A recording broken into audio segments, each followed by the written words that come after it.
皆さんこんにちは、ネストリングスです。今回は僕たちのガチデッキを使ったガチ 3on3 バトルをやっていきたいと思います。今回対戦するのはつぶやきさん太郎と野水航です。よろしくお願いします。よろしくお願いします。それではやっていきましょう。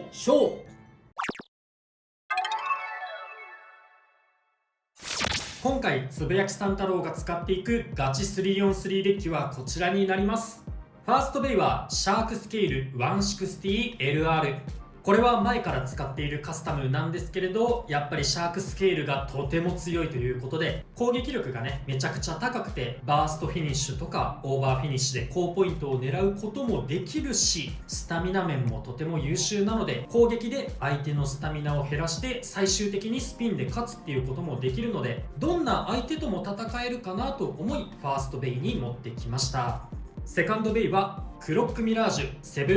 755LO。 以前クロックミラージュを使うときは455のラチェットを使っていたんですけれど、ちょっとバースト率高めかなっていうところがあって、相手がシャークスケールとかの攻撃力がすごく高いベイが来てしまうと、結構バーストされてしまって2点取られちゃうのきついなと思ってはいたんですけれど、この少し前にね新しく登場した755のラチェットをつけると、バースト耐性が結構455の時より上がったような感じがして、シャークスケールとかの攻撃力が高いベイ相手でもスピンでしっかり勝てる回数が増えたので、ガチデッキでも使えるんじゃないかなと思い今回採用しました。バースト耐性が増えたと言っても、されてしまう時はされてしまうんですけれど、僕の体感としては大体5回に1回バーストされるかされないかぐらいの感じかなっていう風に思っていて、でポイントの計算的にね、5回に1回2点取られるとしても、こっちの方がスピンで点数取れる回数が多いので、シャークスケールとか相手でも結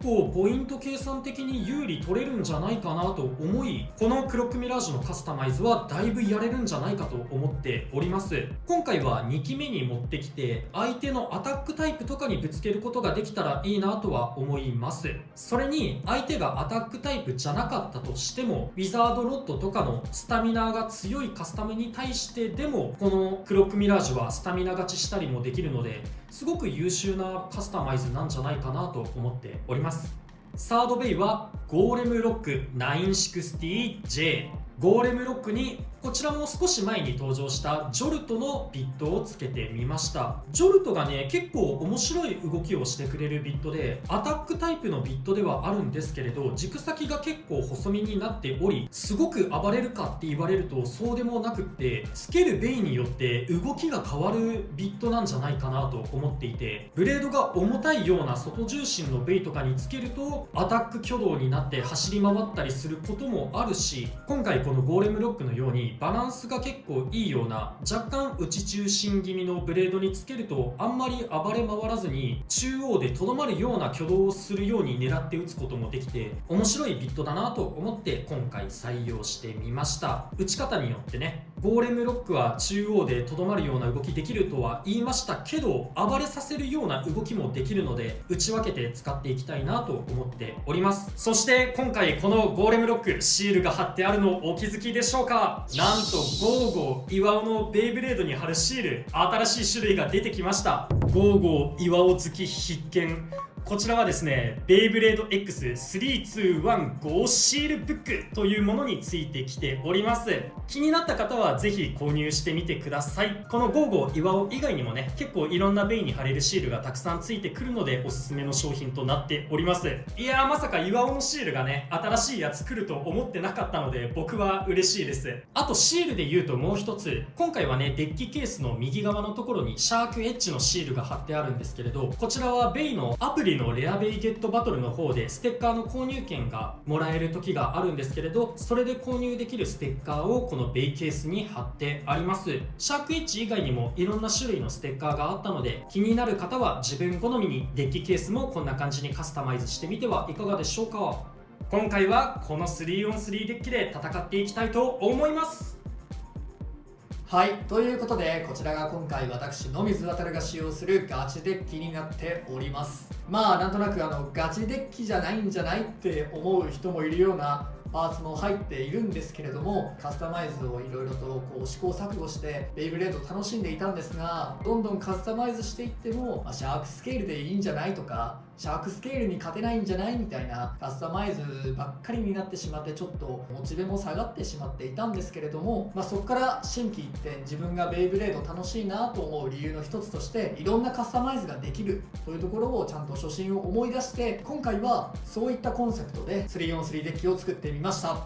ァーストベイがマミーカースの 170H です。ちょっとね、12月27日発売だったかな、年末に発売してしまったということもあって、ちょっと僕たちがね、集まれる時間とかもなくて動画を撮ることができなかったので、せっかくならマミーカースを使いたいなと思い、こちらに採用しました。とは言ってもマミーカース結構防御力という面では優れているところがあるんじゃないかなと思っていまして、相手のアタック、シャークスケールやそれ以外のアタックタイプのベイの攻撃をしっかり受けて、相手のビットが LR とか R だったらスピンフィニッシュ取りに行きたいなと思っております。ただやっぱりバースト耐性とかがあるわけではないので、ラチェットはやや進むのが固めな170と、ビットはバースト率の低めのヘキサを選んでおります。持久タイプのベイに対しては結構厳しいところがあると思うので、その時には170をマミーカースの飛び出る歯と合わせてアタックで勝ちに行くっていうワンチャンを拾いに行くようなこともしようと思っています。そしてセカンドベイがメテオドラグーン 160UF です。こちらのメテオドラグーンも年末に発売されて動画は撮れなかったんですが、結構大会でも活躍しているブレードだなとは思っております。ただちょっとメテオドラグーンは重心バランスが2パターンぐらいあるみたいな話もちょっと耳にしたんですけれども、僕のメテオドラグーンは760とか560とかそういったようなラチェットを使っても全然重心バランスが整うことがなくてですね、送り合いをするっていうのがちょっと微妙いなと思ったので、アタックにしっかり振り切っていこうということで、今回はアンダーフラットを採用しています。送り合いの話にはなってしまうんですが、やっぱりメテオドラグーンラバーがついているということと重心バランスが悪いということで、送り合いには不向きなブレードだと思っていて、転倒しやすい上に転倒してラバーがすってしまうと、やっぱりこう回転が止まってしまって、結局相手の方が回転力高くて負けみたいな盤面になってしまうことが僕の場合は多々あったので、このメテオドラグーンは本当に送り合いとかは一切考えずにアタックでしっかり相手を飛ばして勝っていこうかなと思っております。そしてサードベイがクロックミラージュ 755LO です。こちらのカスタマイズはこの3機の中でも突出したパワーのあると思っているカスタマイズになっております。クロックミラージュは非常にスタミナ能力の高いブレードとなっていて、ウィザードロットにも勝てるほどの性能を持っているんですが、バーストしてしまうというのがちょっとネックでした。しかしこのマミーカースのランダムブースターで登場した755をつけると、結構シャークスケールとかそういった下から攻撃してくるようなベイともやり合えるようになって、バーストしづらくなっているような印象を受けたので、この755を採用しています。アンダーニードルとかも採用の候補には入れたんですけれども、序盤はスタジアムの中央をある程度回るようにして、相手のエクストリームダッシュのアタックを少しでもいなせるような動きをしたいと思い、このローオーブを今回は採用しています。背が少し低いことも相手のラチェットへの攻撃をある程度軽減できるのではないかなと思っております。今回はこの3機で戦っていきたいと思います。それでは対戦に行きましょう。最初にシュートポジションを決めるじゃんけんをします。最初はグー、じゃんけんぽい。こっちで OK。 お互いのファーストベイ、せーの、じゃん。シャークスケール 160LR、 マミーカース 170H。 ファーストバトルレディーセット。3、2、1、ゴーシュ。いやー、今浮いて上行っちゃったな。一番やばい時は惜しい。一番やばい時は手を切ったが、この後です。これは大丈夫そう。厳しい。スピンフィニッシュ、マミーカスに1ポイント。やったー。ちょっと運の要素もあって感じはするけどね、上飛び越えられてしまったりとか。でも1ポイント取れた。お互いのセカンドベイ、せーの、じゃん。クロックミラージュ 755LO、 メテオドラグーン 160UF。 セカンドバトルレディーセット。3、2、1、ゴーシュ。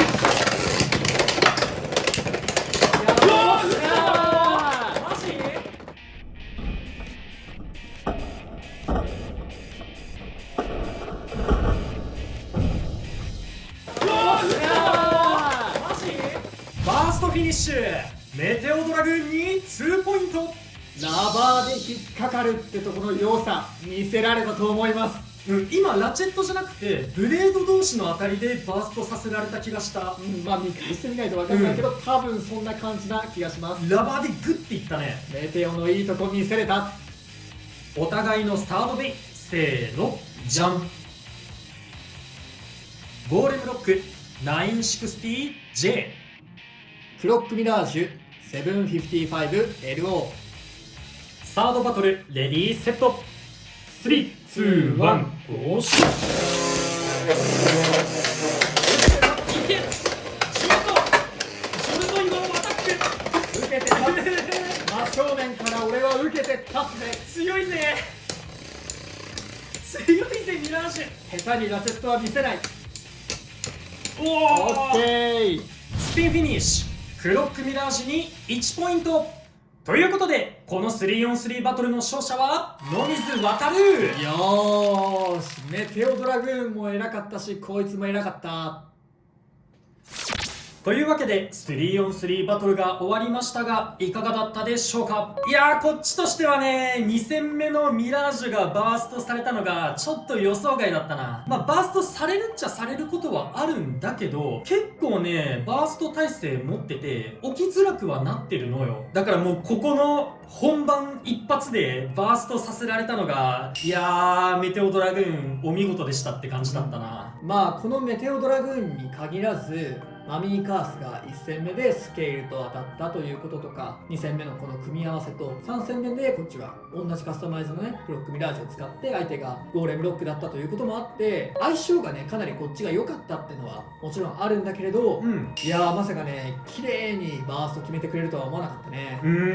それにまあ試合中にも言ったけどね、ちょっと見返さないとわからない部分もあるんだけど、多分あれラチェットアタックじゃなくてブレード同士のアタックでバーストさせられてたように俺は見えたんだよな。だから本当ラバーだからこそできたバーストのやり方だったんじゃないかなっていう風に思いましたね。今回一応俺のがね最後に活躍はしたんだけど、このクロックミラージュ2人ともね同じカスタマイズで使ってて、特につぶやきさん太郎が言ってたけど、アタック系のカスタマイズと戦わせた時にバーストがあまり発生しない。本当にだからバースト率低めなんだよね。そう、まあオーバーされちゃったりとかね、たまにバーストされるなんてことはあるとは思いますけど、結構スケール相手にもやれる。このクロックミラージュもねかなり強いカスタマイズだなと思っております。あと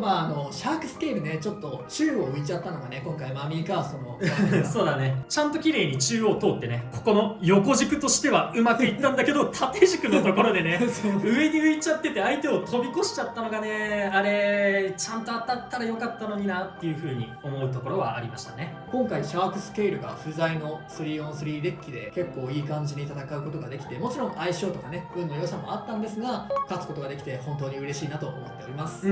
でも今回ねお互い本当に2人とも使ったこのクロックミラージュ、結構シャークスケール対面でもなかなかいけるし、それこそウィザードロットの B とか、ああいうスタミナが強いやつにもいや俺の方がスタミナ強いですからって言って出れるので、このクロックミラージュを、このカスタマイズだけじゃなくていろいろと掘ってみるというか、いろんなクロックミラージュを試してみるのは一つ選択肢としてありかなとは思いましたね。